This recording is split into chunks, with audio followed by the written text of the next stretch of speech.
திவ்யா சத்யராஜ் அவர்கள் பேசின ஒரு ஒரு காணொளி வந்து ரொம்ப விமர்சிக்கப்பட்டும் அதுக்கு ஆதரவு தெரிவிச்சும் சில பேர் வந்து பதிவிட்டுட்டு இருக்காங்க.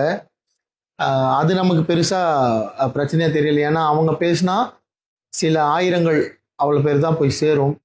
ஆனால் அதை ஆதரித்து அவங்க சொன்னதை வந்து சப்போர்ட் பண்ணி நடிகர் திரு சத்யராஜ் சார் அவர்கள் பேசுனது வந்து ரொம்ப முக்கியமான விஷயமா பார்க்கப்படுது. ஏன்னா ஈஸியாக 1 கோடி பேருக்கு போய் அந்த விஷுவல் சேர்ந்துருக்கும், அவர் சொன்ன கருத்து போய் சேர்ந்துருக்கும்.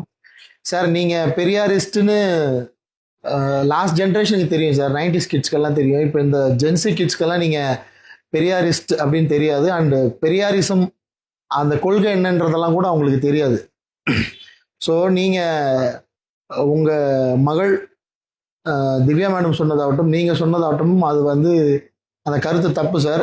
அட்லீஸ்ட் நான் சொல்கிறது சில லட்சங்கள் மக்களுக்காவது போய் சேரும். அதனால் இதை சொல்கிறேன்.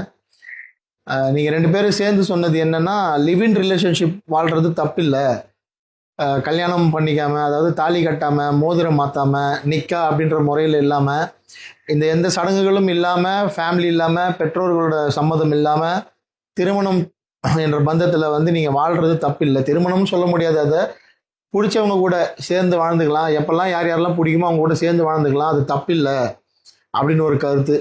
இதை தாண்டி இன்னொரு அபத்தமான கருத்து, குழந்தை பெற்றுக்கலாம், கல்யாணமே இல்லாமல் நீங்கள் வந்து லிவிங்கில் யாரோட தேவையும் இல்லை, சயின்டிஃபிக் முறையில் கூட நீங்கள் குழந்தை பெற்றுக்கலாம் அப்படின்னு வந்து சொல்லியிருந்தீங்க.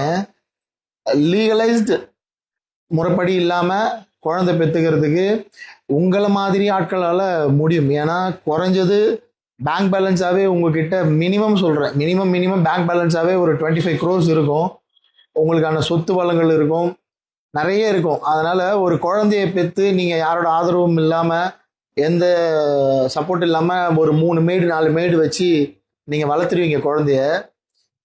ஆனால் சாமானிய மக்களாக வாழ்கிறவங்க உங்கள் கருத்தால் ஈர்க்கப்பட்டு இன்ஃப்ளூயன்ஸ் ஆகப்பட்டு, இவங்களே இவ்வளோ பெரிய ஆர்டிஸ்ட்டு, இவங்களே இப்படி சொல்கிறாங்களே அப்படின்னு சொல்லி அவங்க வந்து கல்யாணமே பண்ணிக்காமல் யாராவது ஒரு ஆணோட லிவிங் ரிலேஷன்ஷிப்லேருந்து ஒரு பொண்ணு வந்து ஒரு குழந்தைய பெற்றெடுத்துட்டு பின்னால் ஏதோ பிரச்சனையாகி கல்யாணமாகி முறைப்படி சொந்த பந்தத்தை கூடி கல்யாணம் பண்ணுறவங்களே 1000 சண்டை சச்சரவுகள் எனக்கு உட்பட ஃபேஸ் பண்ணிட்டு தான் நம்ம அடுத்த நாள் கடந்து போகிறோம்.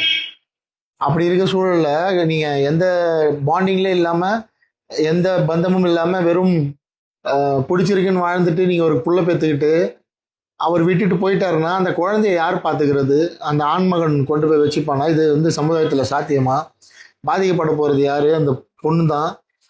ஒரு மாத சம்பளம் வாங்குற ஒரு பெண்ணாக இருந்தால் அவங்க வேலைக்கு போகிறப்ப அந்த குழந்தைய யாரை நம்பி விட்டுட்டு போவாங்க? ஒரே ஒரு மாத சம்பளத்தை வச்சுட்டு ஒரு சிங்கிள் பேரண்ட் வந்து இப்போ நீங்கள் வாழ்ந்துட்டு இருக்கவங்க கிட்ட கேளுங்க, அது எவ்வளோ கஷ்டன்றது அவங்களுக்கு புரியும். ஏதோ ஒரு சூழலில் வந்து அவங்க டிவோர்ஸ்டாக இருப்பாங்க, இல்லைனா ஏதோ ஒரு சூழலில் அவங்க ஹஸ்பண்ட் வந்து தவறி இருப்பார். ஒரு சிங்கிள் பேரண்ட்டாக ஒரு குழந்தைய வளர்க்குறது எவ்வளோ கஷ்டம்னு சமுதாயத்தில் இருக்கிறவங்க கிட்ட கேட்டு தெரிஞ்சுக்கோங்க. நாளுக்கு நாள் ஏசி ரூமில் நல்ல செல்வந்தராக வாழ்ந்துட்டு இந்த கருத்தை சொல்கிறது மிகப்பெரிய தப்பு, கண்டனத்துக்குரியது. அதனால் சத்யராஜ் சார் சொன்னதாகட்டும், அவங்களுடைய மகள் திவ்யா சத்யராஜ் மேடம் சொன்னதாகட்டும், இந்த கருத்தை பெண்கள் தயவு செஞ்சு வந்து, அதுவும் இந்த 2000க்கு அப்புறம் பிறந்த பெண்கள் அந்த கருத்தை உள்வாங்கிக்காதீங்க. அதில் நிறைய பிரச்சனைகள் இருக்குது. ஒருவேளை உங்களுக்கு அப்படி ஒரு எண்ணம் இது சரின்னு தோணுச்சுன்னா தயவுசெய்து உங்கள் சொந்தக்காரங்கிட்டயோ உங்கள் வெல்விஷர்கிட்டயோ இல்லைன்னா ஒரு நல்ல டாக்டர்கிட்டயோ கன்சல்ட் பண்ணிவிட்டு, நான் இப்படி ஒரு முடிவு எடுக்கலாமா, நான் ஒரு சிங்கிள் பேரண்ட்டாக யாரோட சப்போர்ட்டிவ் இல்லாமல் நான் குழந்தைய பெற்றுக்கிட்டு வளர்க்கலாமா, என்னால் முடியுமான்னு செக் பண்ணிக்கோங்க. ஏன்னா இது ஒரு குழந்தையோட எதிர்காலம் சம்மந்தப்பட்ட விஷயம். இது கலாச்சாரமோ பண்பாடு அதெல்லாம் தாண்டி ஒரு குழந்தையோட எதிர்காலம் சம்மந்தப்பட்ட விஷயம். ஸோ இதை சினிமாவில் வேறு யாரும் எதிர்த்து பேச மாட்டாங்க, நல்லா தெரியும். அதனால் சில லட்சம் மக்களுக்காவது இது போய் சேரட்டும்னு நான் சொல்கிறேன்.